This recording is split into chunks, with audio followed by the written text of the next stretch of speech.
글의 소리 TV 문학 산책.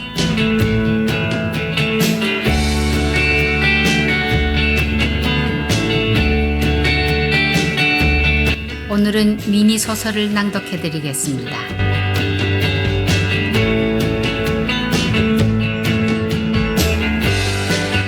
미니 소설 절묘한 인연. 남태희.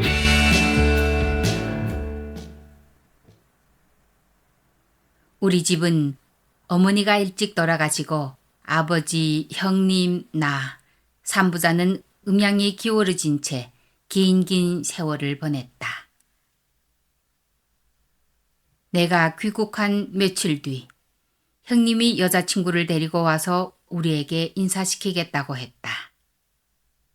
형님이 아버지께 여자친구가 조선족 유학생이라고 먼저 말씀했다.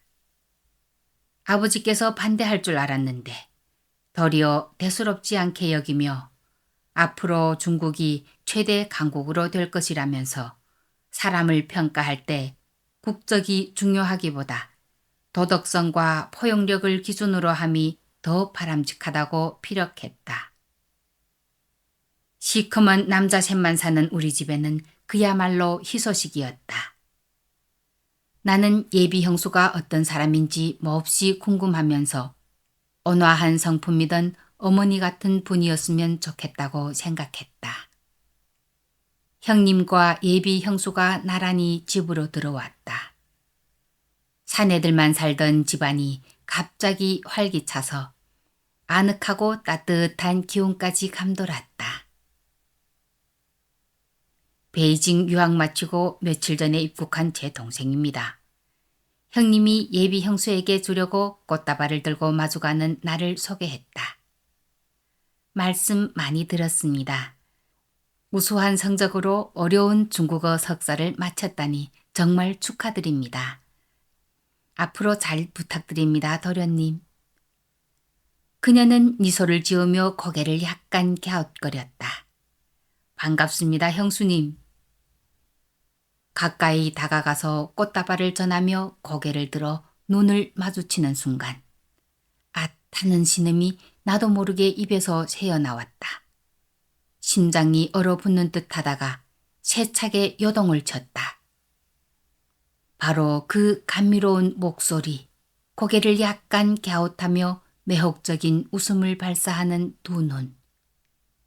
나는 머리를 한 대 맞은 듯 현기증이 나고 금세라도 어디론가 튀어나가려다가 가까스로 나의 방으로 들어갔다. 그러자 방문 틈을 타고 형님의 목소리와 함께 웃음소리가 들려왔다. 유학까지 갔다 온 녀석이 형수를 처음 보니 쑥스러운 모양이구만. 방에 들어와서 두 손으로 책상을 짚고 심호흡을 몇 번 하고 나서야 비로소 머릿속에 4년 전 생명부지인 그녀와 1박 2일을 알몸으로 삶과 죽음의 갈림길에서 역경을 헤치고 나왔던 추억이 생생히 떠올랐다.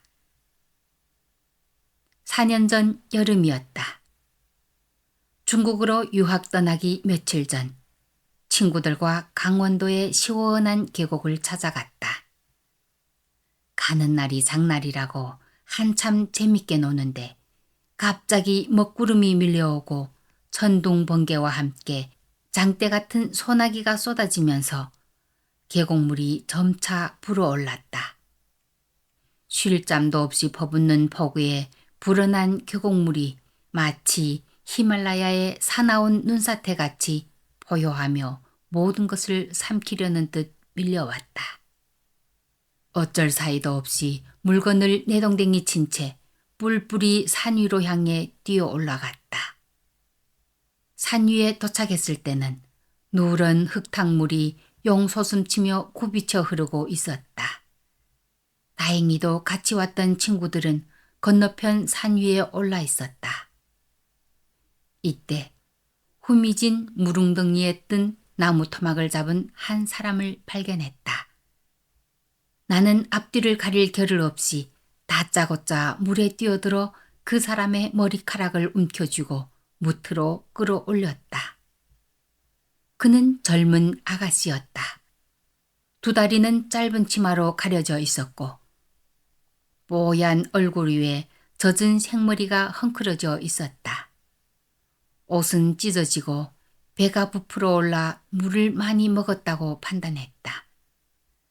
탈진하여 정신을 잃은 그녀를 재빨리 거꾸로 받쳐들고 등허리를 두드리자 마치 펌프에서 물을 내뿜듯이 입으로 물을 토하며 간신히 눈을 떴다.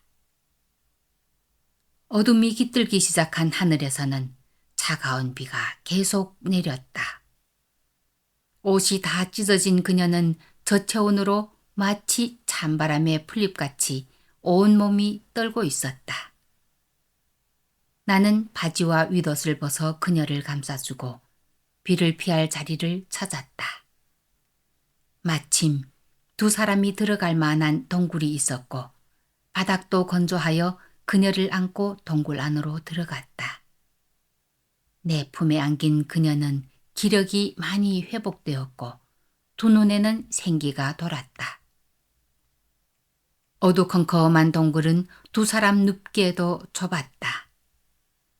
그녀는 정면으로 얼굴을 맞대고 마주보며 나직이 속삭이었다. 그녀의 팔딱팔딱 뛰는 심장의 고동 소리가 봉긋하고 팽팽한 가슴을 타고 내게 전해왔다. 그녀와 나는 서로 격려의 뜻을 온몸을 통해 끊임없이 주고받았다. 동굴 밖에서는 계곡으로 흘러가는 물소리만 들리고 그녀는 더욱 내 가슴으로 파고들었다. 우리는 서로의 따뜻한 체온을 나누며 영혼과 육체가 하나가 되었고 어둠은 우리를 남김없이 모두 덮었다. 다음 날 아침, 어둠이 사라지고 아침 해가 솟아올랐다. 밝은 빛이 어둑한 동굴 안을 가득 채웠다. 하룻밤을 같이 지낸 그녀는 기력이 회복되고 정신 상태도 좋아졌다. 7월 한낮은 또 무덥기 시작했다. 그녀는 내 옷을 벗어 나에게 줄 때 관능적인 몸 전체를 나의 눈앞에 드러냈다. 날씬하면서도 유연한 곡선, 매혹적인 까만 눈동자에서 발사하는 귀여운 웃음.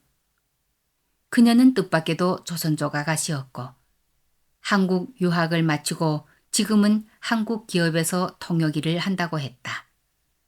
어제 회사의 동료들과 강원도에 피서를 왔다가 이런 일을 당했다며 얼굴을 붉혔다. 머지않아 곧 중국으로 유학을 떠나는 나는 그녀에게 이런저런 궁금한 것을 묻기도 했다. 우리는 오래된 친구같이 서로 편안함을 느꼈다. 그때 그녀가 한 말을 지금도 생생하게 기억하고 있고 분명 나를 좋아한다는 것도 느꼈다. 한국에 와서 처음에는 적응하느라 힘들었지만 지금은 많이 좋아졌어요. 두 사람의 만남은 정말 대단한 인연이네요. 저는 오빠가 올 때까지 기다릴 거예요. 그녀는 한국 여성들처럼 세련된 모습은 조금 미흡해도 고요한 물 위에 핀 연꽃처럼 청순한 모습은 더욱 나의 마음을 끌었고 머리를 내 어깨에 기대고 있을 때는 한 송이 들꽃처럼 신선한 느낌을 주었다. 그녀는 사랑스럽고 귀여운 아가씨였다. 우리는 다행히 조남자를 찾는 산악구조 헬기에 구조되었다. 병원에 도착해서 그녀를 입원시키고 나는 유학 떠날 준비로 이것저것 바삐 서둘러야 했다.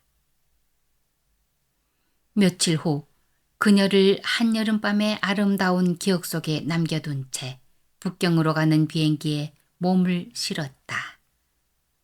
그러나 북경에서 가방과 그녀의 연락처까지 모두 분실하여 연락할 방법이 없었지만 항상 마음속으로는 감회에 젖은 그날 밤 추억과 순결하고 온유한 그녀를 잊지 못했다. 그런데 오늘 뜻밖의 그녀는 형님의 약혼녀, 즉 나의 예비 형수 자격으로 내 앞에 나타났으니 얼마나 황당한 일인가. 당혹스럽고 어처구니 없는 사실 앞에서 어떻게 처신해야 할지 깊은 고뇌 속에 빠지며 마음이 답답하고 막연하기만 했다. 어떤 이유와 원인을 불문하고 아무도 없는 동굴에서 하룻밤을 같이 지냈다는 사실은 부인할 수 없는 것이 아닌가. 나는 온 밤을 뜬 눈으로 세웠다. 이튿날 아침, 그녀는 나를 보고 도련님, 도련님 부르면서 별다른 기색 없이 아주 평온하게 다가왔다. 혹시 그때 탈진 상태에 아무것도 기억하지 못하고 있는 것일까? 혹시 기억하면서도 모른 척하는 것일까? 나는 나 자신에게 끊임없이 물음을 던졌다. 그녀는 그 일을 전혀 기억하지 못하고 있는 것이 분명했다. 그녀와는 달리 나는 기억이 더욱 선명하고 생생하게 떠올랐다.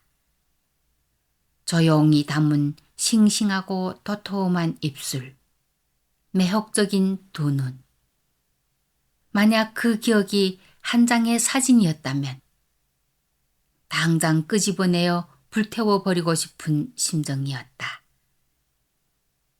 이 기억을 머릿속에 두고 한 집에서 형수로 모시며 같이 생활한다는 것은 나 자신도 도저히 용서할 수 없는 일이었다.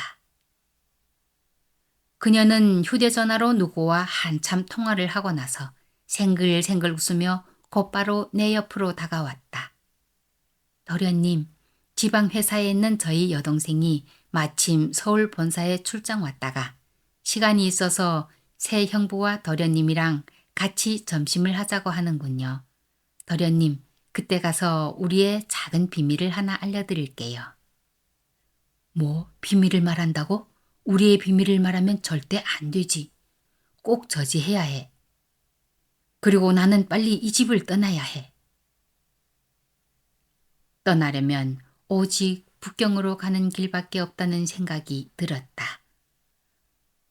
북경 유학할 때 지도교수가 나의 어깨를 두드리며 언제든지 자기를 찾아오라고 하지 않았던가. 나는 우리 둘만 아는 비밀을 누구에게도 말하지 못하도록 다짐받으려 그녀 앞으로 다가갔다. 이때 나의 눈앞에는 한 폭의 그림이 펼쳐졌다. 뜰 안에 자란 목련에 눈부시게 새하얗고 커다란 꽃들이 만발했고 가지에는 이름 모를 앙증스러운 새 두 마리가 오르락 내리락 놀고 있었다.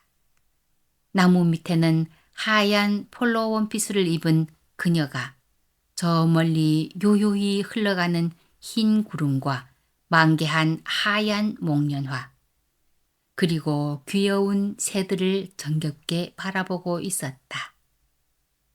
놀랍게도 그의 표정은 그렇게도 밝고 편안하여 눈부신 꽃과 사람이 하나가 되었다. 그때 형님이 거실에서 형수님을 불렀다. 그녀는 사뿐사뿐 가벼운 걸음으로 집 안에 들어갔다. 나는 혼자 담장그늘 밑에서 머리를 숙이고 줄담배를 피우며 아무리 생각해 보아도 내가 이 집에서 떠나야만 제일 현명한 처신이라 생각했다.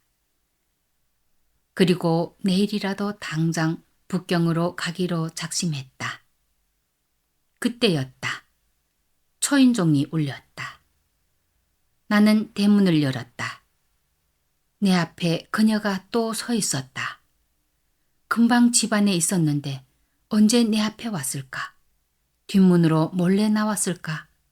무엇을 말하려고 나를 찾아왔을까? 저기요, 한 가지 물어봅시다. 정면으로 바라보며 눈과 눈이 마주칠 때 그녀는 갑자기 얼굴이 환해지며 눈빛이 반짝였다. 오빠! 그녀는 다짜고짜 나의 가슴에 안기었다. 아, 이러지 마세요. 안 됩니다. 아무 준비 없던 나는 당황하여 그녀를 밀쳐냈다. 오빠, 저를 모르시겠어요? 4년 전 강원도 홍수 때 있었던 일 말이에요. 내가 오빠를 찾느라 얼마나 고생했는지 아세요? 가슴이 섬뜩했다. 이때 집안에서 그녀가 총총걸음으로 대문 쪽으로 다가오고 있었다. 생김새도 똑같은 아가씨가 마치 2개 똑같은 사과를 앞에 놓아둔 것 같이 또 나의 눈앞에 나타났다. 나는 어리둥절했다. 도련님, 아까 말씀드렸던 점심을 같이 하자던 제 여동생이에요. 지금 지방 기업에서 통역 일을 하고 있어요. 우리는 쌍둥이 자매예요. 많은 분이 우리 쌍둥이가 너무 닮았기 때문에 오해와 실수하기가 다반사예요. 그래서 서로 갈라져 생활하고 있어요. 살짝 숨긴 비밀 때문에 놀랐죠? 그런데 너는 우리 도련님을 어떻게 알지? 형수님은 나와 여동생을 번갈아 보며 의아하여 물었다. 이때 나의 품에 안겼던 아가씨도 나와 언니를 바라보면서 무슨 영문인지 알게 된 것처럼 말했다. 나도 헷갈려서 오빠가 언니하고 사귀는 줄 알았네. 그렇게 되면 나는 절대 사양하지 않을 거야. 언니, 이분은 내가 옛날부터 자주 말했던 강원도에서 나를 구해준 그 오빠예요. 언니, 정말 그러면 우리 둘은 동서지간이 되는 거야? 그래, 우리는 쌍둥이 형제 또 동서지간으로 겹쳤네.